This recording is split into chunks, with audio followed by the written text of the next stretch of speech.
"Don't look there," the Apache woman pleaded, but the rancher did what no one expected. The wind whispered softly through the dry grass, carrying the scent of earth and distant wildflowers. John, a rancher in his late 40s, rode along the dusty trail that cut through his land. His horse, a sturdy brown mare named Bella, moved steadily under him, her hooves kicking up small clouds of dust. John was used to the quiet mornings. This was his favorite time of day, when the world seemed still and nothing could disturb the peace. He checked the fences first, making sure there were no gaps where his cattle could escape. Ranch life was not easy, but John found comfort in its routine.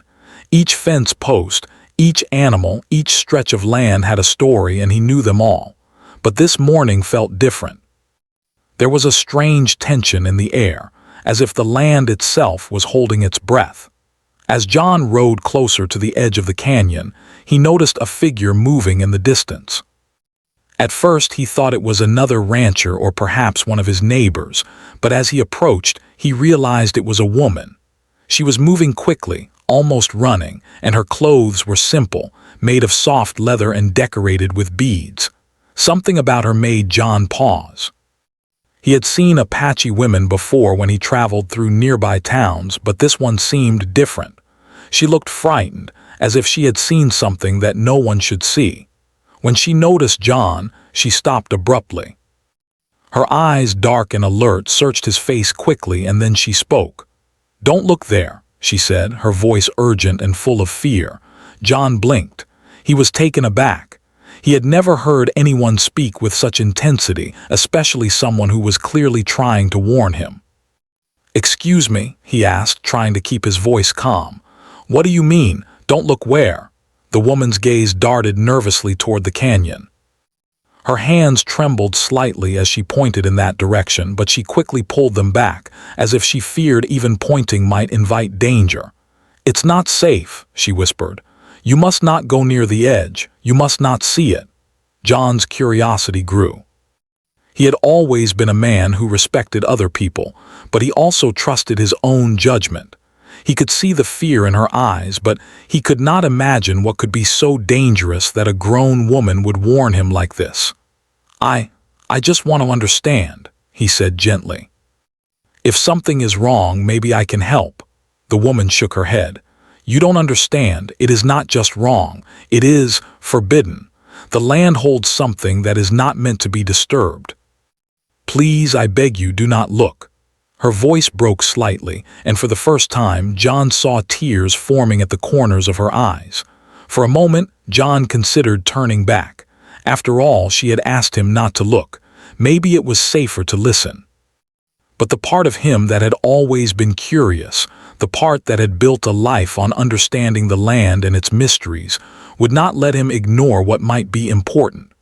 "I promise I won't touch anything," he said. "I just want to see from a safe distance. I need to understand why you are so afraid." The woman studied him for a long time. Her eyes seemed to search for something in him, a sign that he would respect her warning. Finally, she sighed and stepped back slightly, though her fear did not disappear. "If you look, there is no turning back," she said softly. "Some things are better left unseen." John nodded slowly. He could feel the weight of her words. He had always known that the land held secrets, that history sometimes left traces in the soil, in the rocks, in the cliffs. But he had never thought that someone would be so fearful that they would plead with him not to witness it. He adjusted his hat and urged Bella forward slowly, keeping his voice gentle. "I understand, but I need to see. I will be careful." The woman did not speak again. She watched him silently, her hands pressed together as if in prayer. John felt a strange mix of excitement and apprehension. He was stepping into a story that had been hidden for generations, and he knew it could change everything he thought he knew about this land. As he approached the edge of the canyon, he noticed the landscape changing. The flat, open plains gave way to jagged cliffs and rocky outcrops. Shadows stretched across the rocks, creating shapes that seemed almost alive. Birds circled high above, their cries echoing against the canyon walls. The air grew cooler, carrying a faint scent of sage and earth. John felt his heart beating faster. He had seen many landscapes in his life, but there was something ancient and powerful about this place. He slowed Bella to a careful walk, feeling the ground beneath him shift. Loose stones crunched under the horse's hooves, and he could hear the soft whistle of the wind through the rocks. Every step made him more aware of the woman's warning. What could be so important, so sacred, that she would fear even for him to look? The woman moved closer, as if trying to block his view. She spoke again, her voice barely above a whisper. "There are spirits here. They are not angry, but they are protective. If you disturb them, it will bring sorrow. I do not want you to bring sorrow upon yourself." John looked at her, trying to convey respect and understanding. "I don't want to cause harm. I just want to see and understand. I promise I will not touch anything. I will leave everything as it is." For a long moment, the woman said nothing. Then she stepped aside slightly, her eyes still wary but her body relaxing a fraction. She seemed to recognize the sincerity in him. John took a deep breath and moved a little closer to the canyon's edge, careful to keep his balance. Bella stayed steady beneath him, sensing his tension. From this distance, John could see parts of the cliff that had been hidden from view. There were strange formations in the rock, lines and curves that seemed almost like they had been carved, though by whom he could not say. Shadows deepened the cracks in the stone, giving the impression that something was moving beneath the surface. He squinted, trying to make sense of the shapes. The woman's voice broke the silence again. "Do not try to touch. Do not try to move closer. Just look and remember what I said." Her eyes glistened with a mixture of fear and hope, as if she wanted him to see, but not at the cost of bringing disaster. John nodded once deeply. He understood the gravity of the situation. He stayed where he was, taking in the canyon slowly. The rocks, the cliffs, the shadows, they all seemed to whisper stories of the past. He imagined the generations that had walked this land, the lives that had been shaped here, and the secrets that had been buried to protect them. The woman watched him for a while, then slowly turned and began to walk away, disappearing into the rugged landscape as silently as she had arrived. John stayed for a long time at the canyon's edge, unsure what he had seen and what he had only imagined. His mind raced with questions, but he also felt a strange sense of calm. The land had allowed him a glimpse, but it had demanded respect in return. By the time John finally turned Bella back toward the ranch, the sun had climbed higher in the sky. The shadows of the cliffs stretched long across the plains, and the wind carried a quiet reminder that some things were not meant to be disturbed. He thought about the woman, about her fear and her courage, and he knew that this encounter would stay with him for the rest of his life. John returned to his ranch slowly, his thoughts heavy with the morning's events. He could not yet understand everything he had witnessed, but he felt that he had been given a rare gift, a connection to a past that was alive in the land, and a lesson about respect, caution, and humility. As he worked through the day, tending to the cattle and repairing fences, his mind kept wandering back to the canyon and the mysterious woman who had appeared and vanished like a shadow. The wind whispered through the grass again that evening, softer now, almost like a lullaby.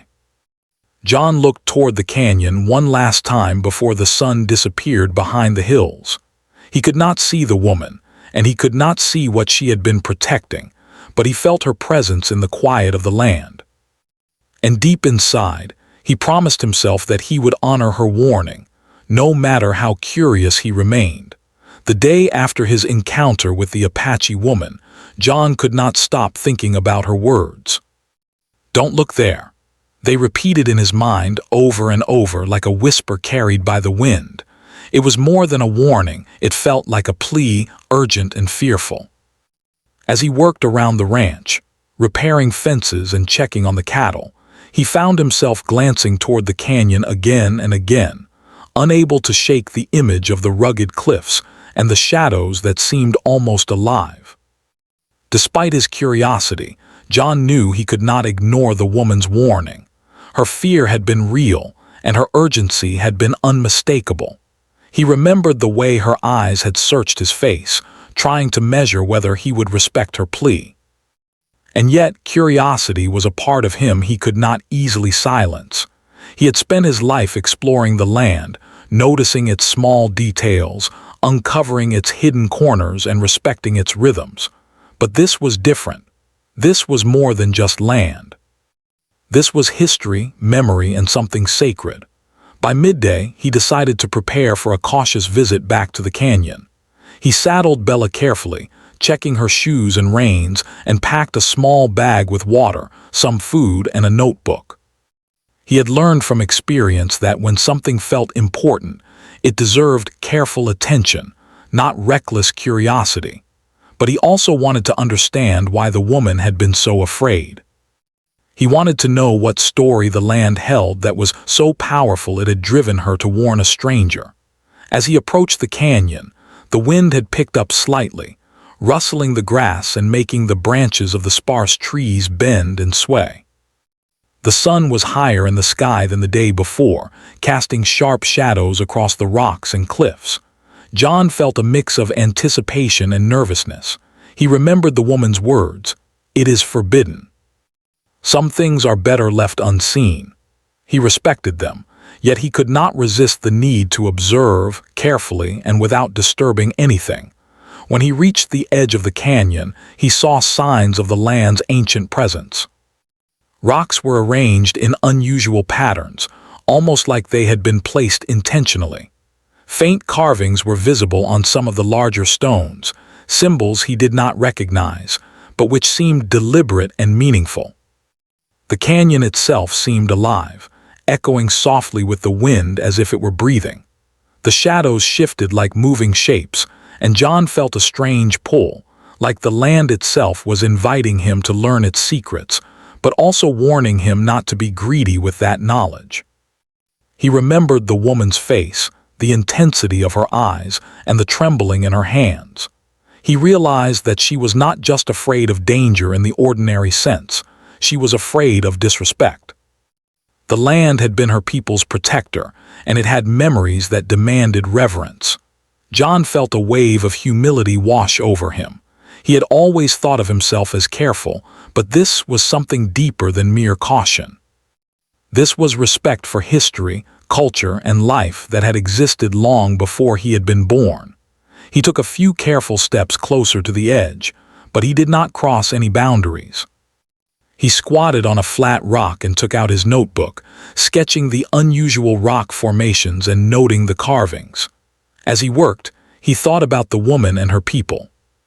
He wondered about the stories she carried, the generations that had lived and died in these lands, and the knowledge they had passed down. It struck him that the canyon was not just a physical place. It was a keeper of memory, a guardian of stories that could vanish if not treated with care. As he continued observing, he noticed subtle signs of human presence from long ago. Small remnants of tools, partially buried by time, poked through the soil. Charred stones suggested ancient fires, perhaps for cooking or ceremonies. He realized these were not random. Someone had lived here, someone who had respected and worked with the land. The thought made his chest tighten with awe. He had uncovered not just artifacts, but evidence of life and culture that had survived centuries in silence. The wind changed again, carrying a faint sound, almost like a whisper. John paused, holding his breath. Was it the wind or something else? He could not tell, but it reminded him of the woman's warning. The land had spirits, not dangerous but protective. He felt a sudden need to honor them, to approach with humility, and to ensure that he left no trace of intrusion. Every movement mattered. Every step needed mindfulness. Hours passed as he studied the area. He made careful notes, drew sketches of the carvings, and even collected small, loose stones that he thought might help him understand the arrangement better. He did not touch the soil, the rocks, or the artifacts themselves. He only observed, wrote, and thought. It was exhausting work, but it was also deeply fulfilling. He began to feel a connection to the past, to the lives that had been here, and to the woman who had warned him. He realized that understanding the land meant listening, not just looking. By late afternoon, John decided to sit quietly and reflect. He leaned back against a large boulder and let Bella rest nearby. He watched the shadows lengthen across the canyon, noticing how the sunlight danced over the rocks, illuminating some carvings while hiding others in darkness. It struck him that there was a rhythm to everything: the light, the shadows, the wind, and the sounds of the canyon. The land was alive in a way he had never experienced before. As he sat there, he thought more about the Apache woman. Who was she? Why had she been alone in the canyon? Why had she approached him so urgently? He wished he could speak with her again, learn more of her story, and understand what she knew about this sacred place. But he also knew that some things were not meant to be explained fully, at least not to everyone. Respect, he realized, often meant leaving some questions unanswered. The sun began to dip closer to the horizon, painting the sky in pinks and purples. John finally decided it was time to return. He mounted Bella carefully, casting one last look toward the canyon. The land seemed to shimmer in the evening light, alive with memories and stories he could barely begin to understand. He felt a mixture of awe, humility, and gratitude. He had been given a rare gift, the chance to witness history, to feel the pulse of the land, and to learn from someone who respected it deeply. On his ride back to the ranch, John could not stop thinking about the lessons he had learned that day. He realized that true understanding came not from possession or control, but from observation, respect, and patience. He promised himself that he would continue to protect the canyon and honor the woman's warning. The land had chosen to reveal a small part of its secrets to him, but only because he approached with care and humility. When he returned home, the familiar sights and sounds of the ranch felt comforting. The cattle were grazing peacefully, and the wind rustled gently through the fences and fields. Yet, the memory of the canyon lingered vividly in his mind. He knew he had only scratched the surface of what it held, and he understood that his journey of learning was just beginning. That night, John sat on the porch of his small ranch house, watching the stars appear one by one in the clear desert sky. The memory of the woman's eyes, the urgency in her voice, and the sacredness of the land played repeatedly in his mind. He realized that encounters like this did not happen every day. They were rare moments of connection, between people, between past and present, and between the seen and the unseen. As he drifted to sleep, John felt a deep sense of responsibility. The canyon was more than a piece of land. It was a keeper of history, a guardian of stories, and a place that demanded respect. He understood that he had been given a glimpse of something extraordinary, something that required careful thought and mindfulness. And somewhere deep in the canyon, or perhaps in memory, the Apache woman's warning lingered. Don't look there. Some things are better left unseen. John knew he would carry that warning with him forever, not as a restriction, but as a lesson in humility, respect, and the quiet power of the land. He felt fortunate to have witnessed even a small part of it, and he resolved to honor it in every way he could, understanding that true wisdom often comes not from seeing everything, but from seeing with care. The next morning, John woke with a restless energy he had never experienced before. The canyon, the woman's warning, and the strange carvings haunted his thoughts. He could not get them out of his mind. He knew he had to return, but this time with a more careful plan. He packed his bag with food, water, a small first aid kit, and his notebook. He also brought a camera to document the carvings without touching them. He wanted to observe everything carefully, to understand without disturbing anything. Bella, his brown mare, seemed to sense his mood. She neighed softly as he approached, her ears flicking forward, ready to move. John stroked her neck. It's going to be different today, girl. We're going to learn more, but we must be careful. We can't disturb anything. Bella whinnied again, as if agreeing. As they approached the canyon, the morning sunlight painted the cliffs with gold and orange streaks. The wind blew gently, carrying the familiar scent of sage and dry earth. John felt a thrill of anticipation mixed with a deep respect. He remembered the woman's words, "If you look, there is no turning back." That phrase weighed heavily on him. He did not yet know what he would see, but he felt that this day would change something inside him. He arrived at the edge and dismounted, letting Bella graze nearby. Slowly, he moved to the rock formations and carvings he had noticed before. From a distance, they had seemed mysterious, but now, up close, their meaning began to reveal itself. Some carvings were clearly symbolic, depicting people, animals, and ceremonies he could not fully understand. Others were more abstract, lines and shapes that seemed to tell a story, but one written in a language lost to time. As he studied the carvings, John realized that the woman's warning had not been about danger in the usual sense. The warning was about respect. She had feared that someone might come and destroy the land, its history, or its meaning. Every mark on the rock, every stone, every small artifact was sacred. It was a memory of a people who had lived here, survived here, and understood the land in ways John could only begin to imagine. His attention was drawn to a small area near the cliffside that he had not noticed before. The rocks there seemed arranged intentionally, almost like a hidden doorway or a secret place. Carefully, he approached, making sure to step lightly so as not to disturb anything. There were fragments of pottery, small pieces that had clearly been left behind intentionally or carefully used by someone long ago. The colors had faded, but he could see patterns, shapes, and even hints of symbols. It was a glimpse into a life he could not know fully, but it was real, tangible, and deeply moving. John felt a mixture of awe and responsibility. He realized that what he was seeing was not just history, but a connection to the past. He imagined the people who had once lived here, families, children, elders, and how they must have carried their traditions, their knowledge, and their respect for the land.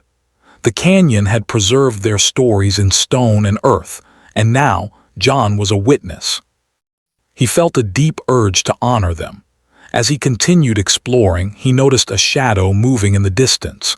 At first, he thought it was Bella, but then he realized it was the woman. She appeared almost silently, emerging from the rocky path that led into the canyon.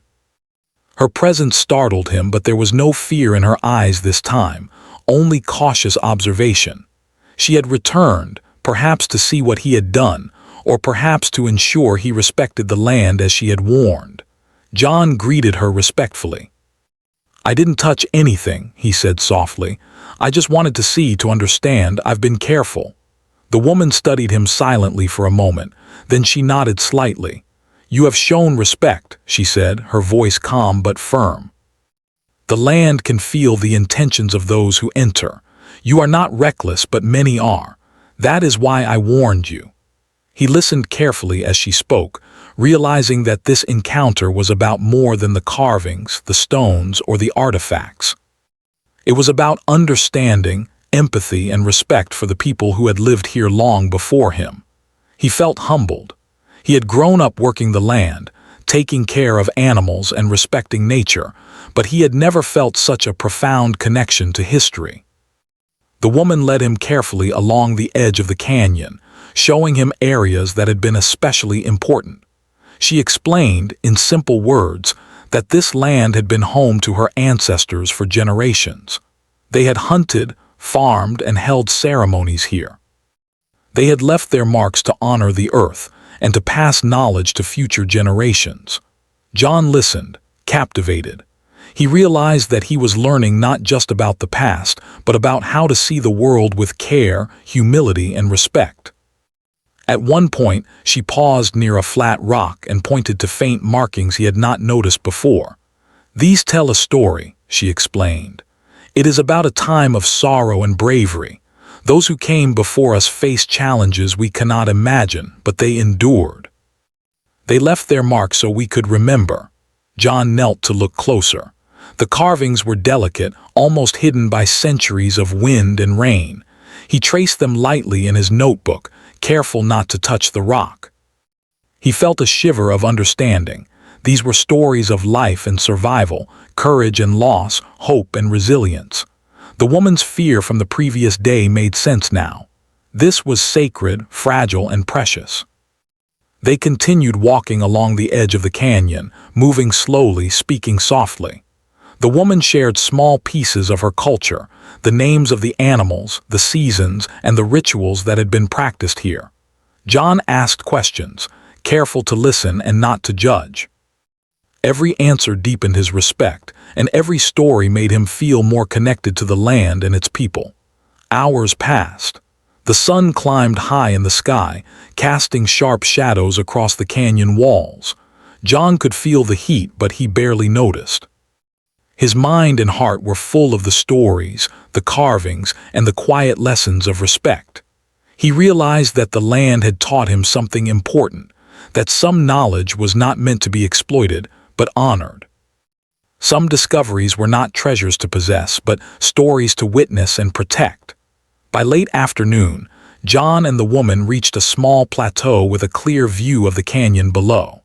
The wind was gentle, and the light made the rocks shimmer in golden hues.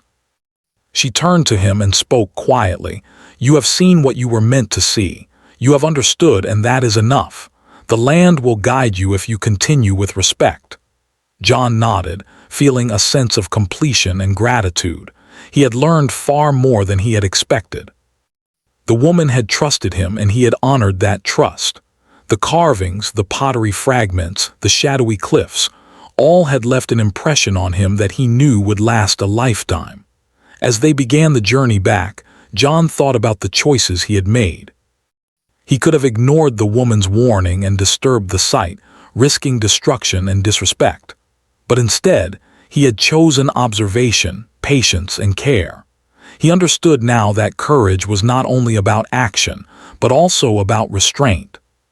True bravery sometimes meant knowing when not to act and when to listen. The woman walked alongside him until they reached the spot where she had first appeared. She paused, as if considering something. Finally, she spoke, "Remember what you have learned. The land and the stories it holds are sacred. Protect them and they will protect you." Then, without another word, she turned and disappeared into the canyon, fading like a shadow among the rocks. John stood for a long moment, watching her go. He felt a mixture of awe and melancholy. He had been given a rare opportunity to witness something extraordinary, and he knew he would carry the lessons of this day with him forever. The canyon, the carvings, and the woman's words had changed him. He felt more connected to the past, to the land, and to the people who had come before him. On the ride back to the ranch, John was quiet. Bella moved steadily beneath him, sensing his reflective mood. He thought about how lucky he was to have encountered someone willing to trust him with such a sacred responsibility. He realized that respect, patience, and humility were sometimes more powerful than knowledge or action. And he promised himself that he would honor the canyon and its stories for the rest of his life. By the time he returned home, the sky had turned shades of pink and orange, and the first stars were beginning to appear. John felt a deep sense of gratitude and understanding. He knew that the journey had only begun. There was more to learn, more to respect, and more to protect. But for now, he was content in the knowledge that he had done the right thing, and that the canyon, the carvings, and the spirit of the land had welcomed him as a witness, not a destroyer. After his second visit to the canyon, John's mind was filled with questions, reflections, and a growing sense of responsibility. He could not stop thinking about the carvings, the pottery fragments, and the stories the land had silently held for centuries. Each time he tried to focus on his work at the ranch, his thoughts drifted back to the canyon. It was as if the land itself had imprinted its memory onto him, and he could not ignore it. The morning was calm, with a soft breeze carrying the familiar scent of sage and dry earth. John mounted Bella, determined to return once more, but this time with a very different purpose. He wanted to explore further, to understand more deeply, but also to think carefully about what to do with what he had discovered. The memories of the Apache woman's warning echoed in his mind. "The land will guide you if you continue with respect," she had said. He understood now that his actions would matter far beyond his own curiosity. As he approached the canyon, John felt the weight of his choices pressing on him. He could share the discovery with the outside world, but that could bring tourists, researchers, or even treasure hunters. While many would mean well, he knew that exposure could easily lead to damage, desecration, or loss. The carvings and artifacts were delicate, and the land had already survived centuries of wind, rain, and time. It deserved protection, not exploitation. He dismounted near the edge and let Bella graze as he walked carefully toward the rock formations. Every step was measured, every movement mindful. The carvings seemed more alive today, as if the canyon itself were observing him. He ran his fingers lightly over the notebook where he had sketched the shapes, comparing them to the faint images in the rocks. The pottery fragments glimmered faintly in the sunlight, a reminder that human life had once thrived here. Each mark told a story of survival, culture, and reverence for the land. John's mind wandered back to the Apache woman. He had not seen her since the last visit, but her presence remained strong in his thoughts. He wondered if she would have approved of his careful observation, or if she would have worried that he might reveal too much to the outside world. Her trust had been a gift, and he felt a deep responsibility to honor it. Yet, he could not help wondering if the world needed to know about this discovery. Was it possible to share knowledge without causing harm? He sat on a flat rock, letting the canyon stretch out before him. The shadows of the cliffs moved slowly with the sun, creating shapes that seemed almost alive. John thought about the meaning of the carvings, the symbols, and the patterns. They were not just artwork. They were messages, histories, and records of life that had endured long after the people who created them had passed. It struck him that the land was not just a place. It was a teacher, a guardian, and a storyteller. Hours passed as he reflected, weighing the consequences of his choices. He could contact historians, archaeologists, or local authorities, but that might lead to unwanted attention. The land needed protection, and the stories it held were fragile. Yet he also felt that hiding it completely might erase an important part of history. The balance between revealing and preserving seemed impossible, but he knew he had to find a way to act responsibly. John's thoughts were interrupted by the soft sound of movement behind him. The Apache woman had returned. She emerged from the rocks silently, her eyes scanning the canyon before settling on him. "I wondered if you would return," she said quietly. Her voice carried a mix of caution and curiosity. "You have been here before. You have seen, and yet you think about sharing it. That is the choice that faces many, and it is not easy." He stood and greeted her respectfully. "I have thought about it every day," he admitted.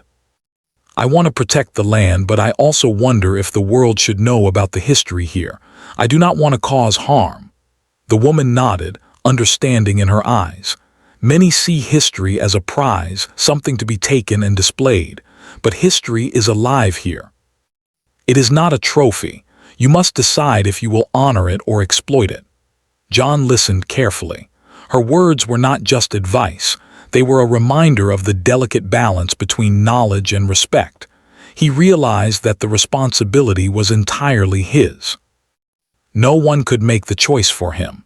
He could only act with the intention to protect and preserve, or risk losing the trust of the land and the people who had lived here. He walked slowly along the edge of the canyon with her, observing the carvings and artifacts from a careful distance. The woman explained small details, the meaning of certain symbols, and the stories embedded in the patterns.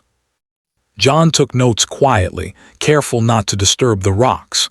Each story deepened his understanding of the culture and the lives that had been here. He felt both humbled and honored to witness it. By mid-afternoon, John realized that the answer to his dilemma was becoming clear. Sharing the discovery openly could lead to damage and loss, but keeping it entirely secret might also feel like hiding a part of history. He thought deeply and made a decision. He would document the site carefully, using sketches, notes, and photographs, but he would not reveal its location or specific details. The knowledge would exist, preserved for future generations, but only those who truly respected it would ever see it. He spoke to the woman about his decision. She listened, her face calm but thoughtful. "That is wise," she said finally. Respect does not mean hiding, but it does mean knowing when and how to share. You have chosen the path of care, and that will protect the land and its stories. John felt a weight lift from his shoulders. He realized that the responsibility he carried was significant, but it was also an honor. He had been trusted with something rare and precious, and he understood now that true stewardship meant restraint, patience, and deep respect.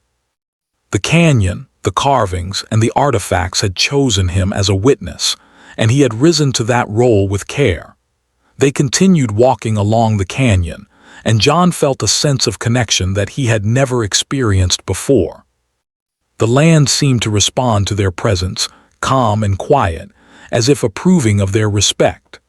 The shadows of the cliffs stretched long, and the wind carried the faint whisper of the past. Every rock, every carving, every artifact held a story, and John felt privileged to be part of that story, even in a small way. As the sun began to descend, casting a golden glow across the canyon, John knew it was time to leave. He turned to the woman and thanked her for her guidance and trust. She nodded, a quiet smile on her face.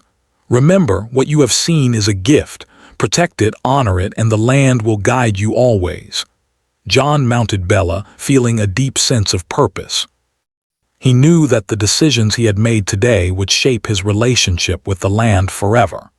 He had learned that true courage was not in revealing secrets or seeking recognition, but in respecting the stories that had been entrusted to him.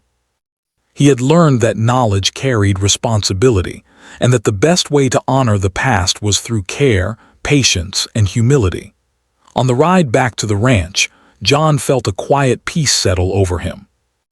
The wind whispered through the grass, the sun dipped lower in the sky, and the familiar sights of the plains greeted him. Yet, the memory of the canyon remained vivid in his mind. He knew he would return, but always with respect, always with caution, and always with the intent to honor the land and its people. That evening, as he sat on the porch of his ranch house, watching the stars appear one by one, John reflected on the lessons of the day. He had faced a choice that could have led to greed, curiosity, or carelessness. Instead, he had chosen respect, preservation, and understanding. He knew that the Apache woman's warning had been more than a simple plea. It had been a test of character, and he had passed. He realized that the moral of this experience went beyond the canyon. It applied to life itself. True wisdom often came not from action, but from restraint. True courage often meant making the difficult choice to protect, even when others might not understand. And true respect required listening, observing, and learning from those who had walked before him. As the night deepened, John felt a quiet connection to the past, to the land, and to the people who had entrusted him with their stories. He understood that this moment, this choice, was only the beginning of a journey that would continue for years to come. And he knew that he would carry the lessons of the canyon with him, honoring its secrets and protecting its history, with patience, humility, and care. Days passed after John's careful decision to protect the canyon and its secrets. Life at the ranch continued in its usual rhythm, cattle grazing in the fields, fences needing repair, the steady hum of the wind across the plains, but John's mind remained partly in the canyon. Every time he looked toward the cliffs, he remembered the carvings, the pottery, and the stories embedded in the rocks. The Apache woman's words echoed in his thoughts: "Protect it, honor it, and the land will guide you always." John often found himself reflecting on what had happened. He realized that the canyon had changed him. He had always considered himself a man who respected the land, but now he understood respect on a deeper level. Respect was not just about caring for animals or maintaining fences. It was about understanding history, honoring stories, and preserving life that had come before him. The land was alive, and it remembered everything. One evening, as the sun sank below the horizon, painting the sky in shades of orange and pink, John walked toward the edge of the canyon. Bella followed at a steady pace, her hooves crunching softly on the dry grass. The wind carried the faint scent of sage and earth, familiar and comforting. John took a deep breath, feeling the quiet power of the land. He knew that what he was about to do was not just a visit. It was a reflection, a tribute, and a promise to honor the past. He sat on the flat rock where he had spent hours sketching the carvings and studying the pottery fragments. The canyon was quiet, alive only with the whispers of the wind and the distant cries of birds. John thought about the Apache woman, wondering if she ever thought of him, if she knew he had kept his promise. He hoped that she would feel that he had honored the land as she had entrusted him to do. As he looked around, he remembered the stories embedded in the carvings. He thought about the people who had lived here long ago, the families, the children, the elders who had passed down knowledge, rituals, and respect for the land. Their lives had left traces that were delicate and precious. John felt a deep sense of connection to them. It was not just curiosity that had brought him here. It was understanding, empathy, and reverence. He reflected on the choices he had made. Many people might have chosen to reveal the site, to gain recognition or attention. Some might have thought of it as a discovery to be shared with the world. But John knew that true respect required restraint. He realized that what he had witnessed was not meant for fame or public display. It was a sacred trust. By protecting it, he was preserving a piece of history and honoring the people who had lived and loved here long before him. Hours passed as John sat quietly, thinking and observing. The sun shifted, casting different shadows across the cliffs and rocks. The carvings looked different in the changing light, and the pottery fragments glimmered faintly, reminders of a life that had existed so long ago. He felt a sense of calm, a feeling that the land itself was acknowledging his presence and his care. It was as if the canyon was saying that he had done the right thing. As night approached, the stars began to appear, one by one, in the clear desert sky. John looked up, feeling the vastness of the universe and the smallness of his own life, yet also the importance of his actions. He realized that his encounter with the Apache woman and the canyon had taught him a lesson that went far beyond the land.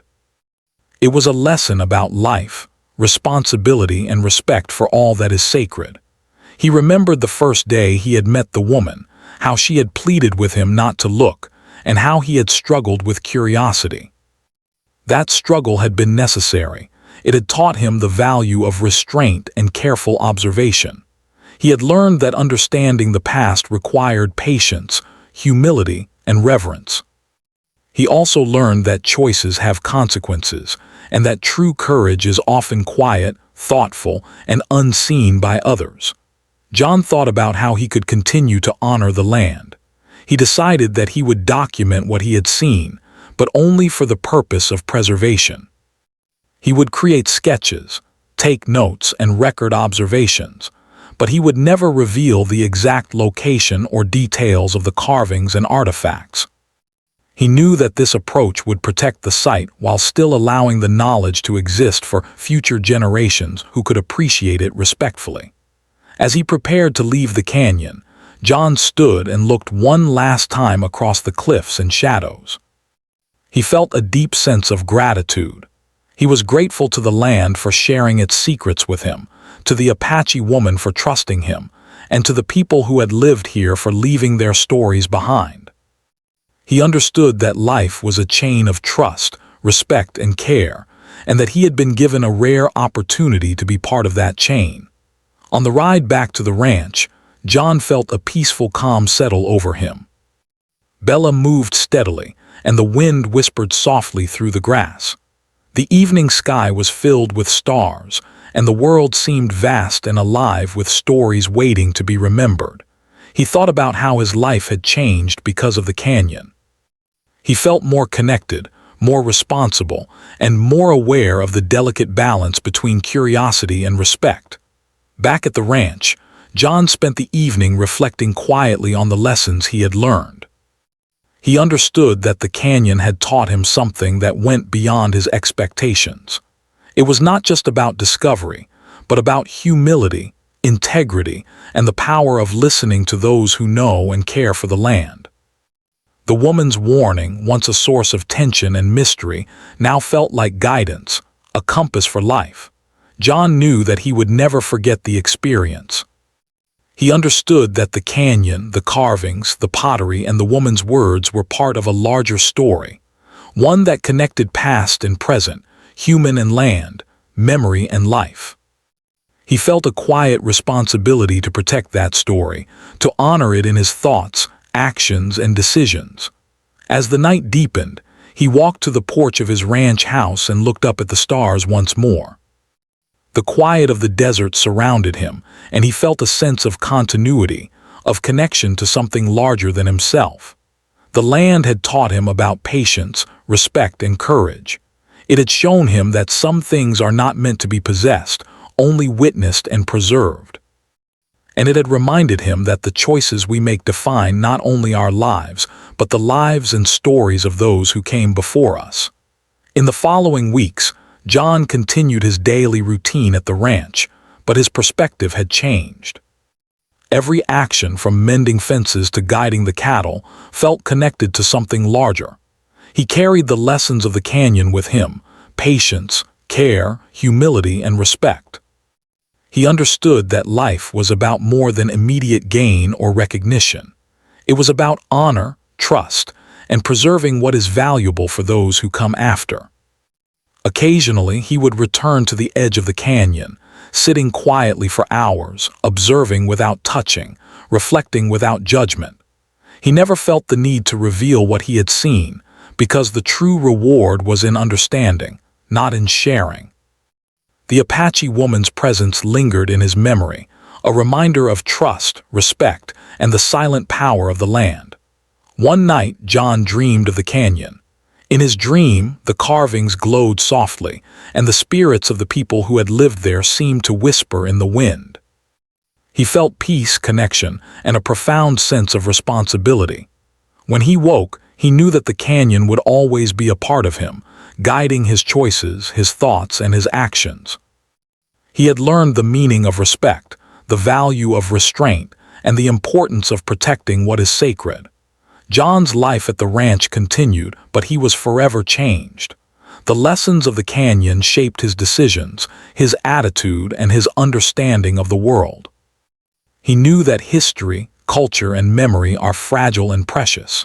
He understood that some knowledge must be preserved carefully, not for fame or recognition, but for the honor of those who came before. As the years passed, John continued to care for the land and the canyon, always mindful of its stories.